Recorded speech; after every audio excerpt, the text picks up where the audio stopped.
मोदी को चुल्ली भर पानी में ना सिंदूर लगाकर डूब मर जाना चाहिए। लेकिन क्या मुलाकात करेंगे, वो हाथ में लाएंगे शहबाज शरीफ से वहां पर? शहबाज शरीफ बाद में हाथ धो लेगा बेचारा, फिर क्या करे। SCO कॉन्फ्रेंस के गर्ज से वज़ीर आज़म पाकिस्तान चीन में मौजूद हैं और पाक भारत जंग के बाद ये पहली आलमी कॉन्फ्रेंस है जिसमें कि बड़े सर जोड़कर बैठने लगे हैं। लेकिन यहाँ बात ये करनी है कि ऐसे में ट्रंप ने दौरा भारत को भी मुलतवी कर दिया है। भारत, चीन और रूस के साथ जाने में से किसका इंतखाब करेगा, इस किस्म के कई सवालात जन्म ले रहे हैं। मगर ब्रेक पर जाने से पहले हम ये बात कर रहे थे कि एक तो पाक भारत जंग हुई, पूरी दुनिया ने देखी कि पाकिस्तान ने किस तरह भारत को नाकों चने चबवाए। मगर अब दूसरी बात वो ये है कि भारत पाकिस्तान के साथ आबी जारहियत पर उतर आया है, मुकम्मल तौर पर पाकिस्तान को नुकसान पहुंचाने की साजिश कर रहा है। ऐसा कहना था शहजाद हुसैन भट्ट साहब का। और अब वो क्योंकि आप मेरे साथ यहाँ मौजूद हैं भट्ट साहब, तो मैं आपसे ये जानना चाहूँगी कि अभी ये जो बड़ी बैठक हो रही है, SCO के घर से वज़ीर आज़म भी वहाँ पर मौजूद हैं और नरेंद्र मोदी भी वहाँ पर मौजूद हैं। बात की जा रही है कि शायद इन दोनों रहनुमाओं के दरमियान कहीं कोई मुसाफा भी हो सकता है। आपको क्या लग रहा है? दुरुस्त कह रही हैं मुनीज़े मोइन साहिबा।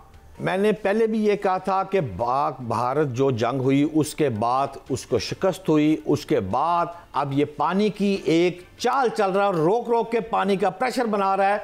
इसलिए अब जो आपका सवाल है कि चाइना में मुसाफे वाली बात जो कर रही हैं, हाथ मिलाने वाली जो बात कर रही हैं, अब क्या हाथ मिलाना है मुनीज़े? आप गौर करें कि जो उनका प्राइम मिनिस्टर मोदी चाइना को बुरा भला कहता था, अब वो ही चाइना की तारीफ कर रहा है और कहता था कि इन्होंने हमें शिकस्त दिलवाई, इनके त्यारे थे, इनके ये।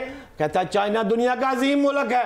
यार ऐसे तो मुनीज़े मेरा ख्याल है मोदी को चुल्ली भर पानी में ना सिंदूर लगाकर डूब मर जाना चाहिए। लेकिन क्या मुलाकात करेंगे, वो हाथ में लाएंगे शहबाज शरीफ से वहां पर? शहबाज शरीफ बाद में हाथ धो लेगा बेचारा, फिर क्या करे, मिला तो लेगा। ठीक है। और सलमान आबिद साहब, जैसा कि आपसे मैं इस पर पहले भी बात कर रही थी, आप मुझे ये बताएं ना कि अमरीकी सदर और मोदी के ताल्लुकात अगर अभी देखे जाएं तो वो सर्द हैं। आपको क्या लगता है अगर भारत को इंतखाब करना पड़े अपने रीजनल पार्टनर का, तो वो चीन की तरफ देखेगा या फिर अमरीका के साथ हाथ मिलाने को प्रेफर करेगा? देखिए, कुछ माह पहले तक तो अमरीका का स्ट्रेटेजिक पार्टनर भारत था और भारत का स्ट्रेटेजिक पार्टनर अमरीका था। लेकिन इस जंग के बाद की जो सूरत हाल हुई है और जिस तरह से डोनाल्ड ट्रंप ने अपने मौक़िफ़ में तब्दीली लाई है, वो यकीनी तौर पे भारत के लिए हैरानकुन है। और ऐसे लगता है कि जैसे अब भारत के मुकाबले में पाकिस्तान की अहमियत अमेरिका और डोनाल्ड ट्रंप के सामने बढ़ गई है। इसी वजह से भारत के अंदर काफ़ी मसाइल उसको दाखिली पॉलिटिक्स में भी, अपनी इलाकाई पॉलिटिक्स में भी, अपनी इंटरनेशनल पॉलिटिक्स में भी और सफारतकारी के महाज पे भी देखने पड़ रही है। इसीलिए भारत के अंदर एक मुतबादल सोच भी जन्म ले रही है कि जैसे आपने कहा कि वो रूस की तरफ जाएगा, वो चीन की तरफ जाएगा। और लेकिन एक बात ज़हन में रखिएगा कि पसे पर्दा सफारती लेवल पे अमेरिका और भारत के दरमियान जो सर्दमहरी है उसको भी कम करने की कोशिश की जा रही है। अभी आपने देखा कि डोनाल्ड ट्रंप को इस बात पे गिला सामने आया है कि उन्होंने उनको जो है ना वो उस अवार्ड के लिए नामजद नहीं किया, वो जो पीस अवार्ड के लिए, नोबेल पीस अवार्ड के लिए, उसका भी उनको गिला है। तो इसलिए मुझे लगता यह है कि भारत जो है वो यकीनी तौर पर एक मुतबादल पॉलिसी इख्तियार करेगा चाइना की तरफ। और एक ज़हन में रखिए, दुनिया के अंदर जितने भी ममालिक की जो सफारती पॉलिसी होती है वो एक जिसे कहते हैं ना स्टक नहीं होती। आपके ताल्लुकात कभी किस मुल्क से बेहतर होते हैं, कभी किस ताल्लुकात किस मुल्क से बेहतर होंगे। अभी चंद अरसे पहले तक देखिए हमारे अमेरिका के साथ ताल्लुकात बिल्कुल डिफरेंट नौइयत के थे, लेकिन आज अमेरिका के और पाकिस्तान के ताल्लुकात बिल्कुल डिफरेंट नौइयत के हैं। तो इसलिए भारत अपने कार्ड खेलेगा। और भारत का भी दोगलापन उम्मीद करते हैं कि चीन को नजर आ गया होगा। मैं चाहती हूँ जाहिद साहब आप मुझे ये बता दें कि ये इस तंजीम का जो इजलास है ये अभी तक सबसे बड़ा तस्वुर किया जा रहा है माजी में जितने इजलास हुए हैं, पाकिस्तान के एतबार से हम इसमें क्या क्या समेट सकते हैं, किन उमूर पर बात हो सकती है? जैसा कि मैंने शुरू में बताया था कि हो सकता है अफगानिस्तान से मुतल्लिक सिक्योरिटी कंसर्न्स पर बात हो जाए, हो सकता है तरक्की के मंसूबों पर भी बात हो। आपको क्या लगता है पाकिस्तान यहाँ से क्या क्या समेट सकता है? जी देखिए, पाकिस्तान एक इम्पॉर्टेंट मेंबर है SCO का, और जो कंसिडरिंग दी प्रेजेंट जो जियोपॉलिटिकल एनवायरनमेंट है खास तौर पे एशिया में, और देखिए ये SCO जो है ये एशिया और यूरोप आप देख रही हैं, फिर सेंट्रल एशियन कंट्रीज हैं, रशिया है, चाइना, तो बड़ा ज़बरदस्त एक अल्टरनेट है जी। काउंटरवेट में इसको अभी तक नहीं कहता, बट अल्टरनेट ज़रूर है।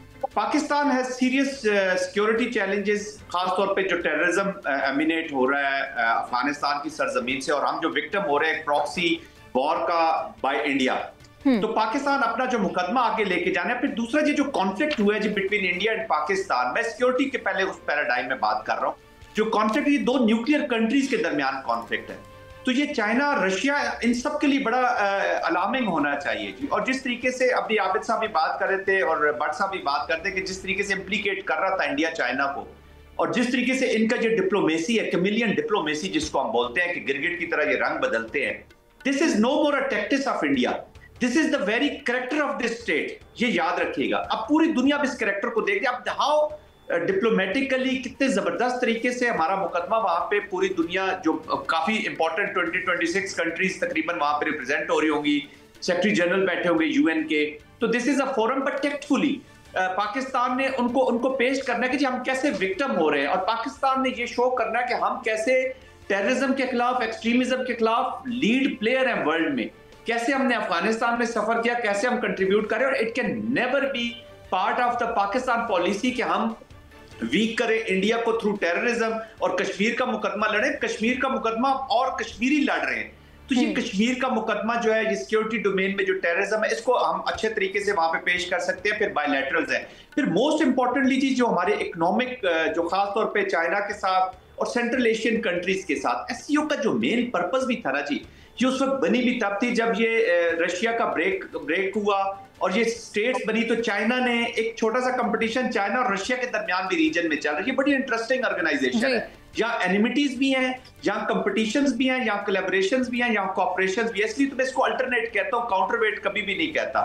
तो उसके बीच में छोटा छोटा कंपटीशन रहता भी है।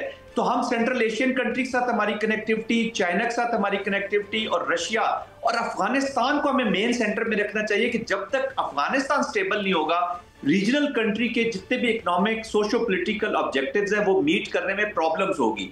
और इंडिया का एक स्पॉइलर का जो रोल है वो आज इधर बैठा है, वो कल निकल जाएगा। बायलैटरल्स में मुख्तसर तौर पर बातचीत कर सकते हैं। सर मुख्तसर तौर पर मैं चाहूंगी कि आप मुझे ब्रीफ कर दें इसके ऊपर, जो सीपैक फेज 2 को लेकर प्रोपेगेंडा किया जा रहा है भारत की जानिब से अभी, तो उस पर आपकी क्या राय है? जी बिल्कुल, सीपैक 2 जो है वो बड़ा स्ट्रेटेजिक एक प्रोग्राम है पाकिस्तान चाइना का। और देखिए भारत तो स्पॉइलर है जी, भारत ऊपर से शो केस कर रहा है कि जी मैं बड़ा अमेरिका के खिलाफ हो रहा हूँ। जी कल हाउडी बूडी कर रहे थे, कल बहुत सारी चीजें कर रहे थे। ये आज भी इसको जरा सा मौका मिल जाए तो देखिएगा कि ये कैसे यहाँ से बैक करेगा और वापस चला जाएगा जी।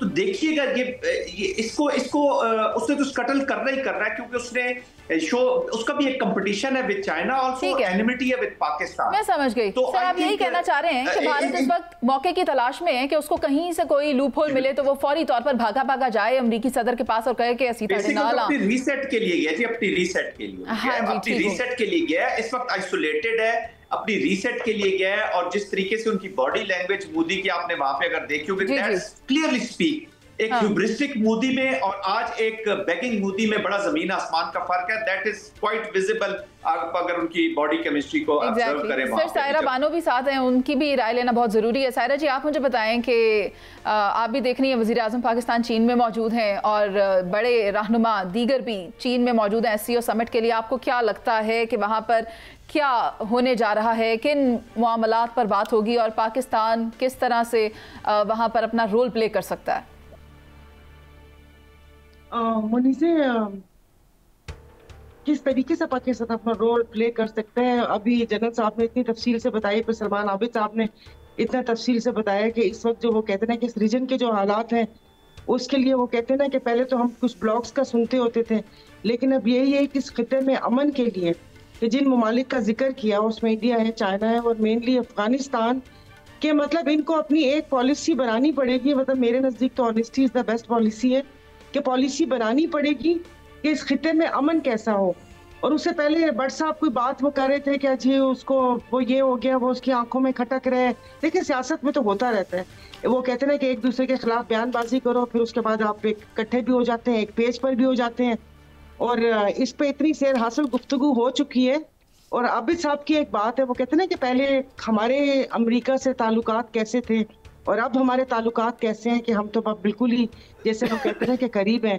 तो वो ही कहते हैं ना कि वो पहले एक फिक्रा होता था कि अमेरिका का जो यार है वो गद्दार है, और अब तो अमेरिका का जो यार है उसके लिए तो जिंदगी ही बागो बहार है। तो सियासत में ये वो ऊंच नीच होती रहती है, कोई किसी की तरफ, कोई किसी की तरफ। बाकी बस मैं कहती हूँ कि जो शहबाज शरीफ साहब गए हैं, जब तुर्किया में जलजला आया था तो वो सब काम काज छोड़कर वहां पर इज़हार यकजहती के लिए गए थे। जो दूसरे जो मैं कहती हूँ कि ममालिक जो हुक्मरान होते हैं, कहीं दौरे अपने कैंसिल करके अपने मुल्क में आते हैं जब मुल्क में इतने बड़े पैमाने पे तबाही फैली हुई हो।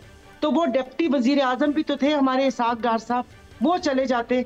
उससे पहले हाथ मिलाने की आपने बात की, तो खुदा जाने हाथ मिलाने के शौक में गए हैं या क्या गए हैं।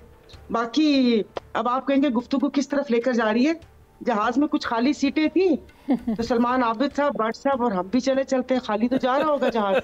सायरा जी बहुत शुक्रिया, आपने प्रोग्राम में वक्त दिया। और मेजर जनरल रिटायर्ड महमूद साहब, आपका भी बहुत शुक्रिया। सलमान आबिद साहब, शहजाद हसन भट्ट साहब, बात सिर्फ इतनी ही है कि SCO बैनुल-अक़वामी तौर पर एक बड़ा फोरम है और ख़ित्ते में इक़्तिसादी इत्तेहाद को मजबूत बनाने के लिए, अस्करी ताउन को फ़रोग़ देने के लिए, अमन व अमान की सूरत हाल को क़याम करने के लिए एक कलीदी किरदार अदा कर रहा है।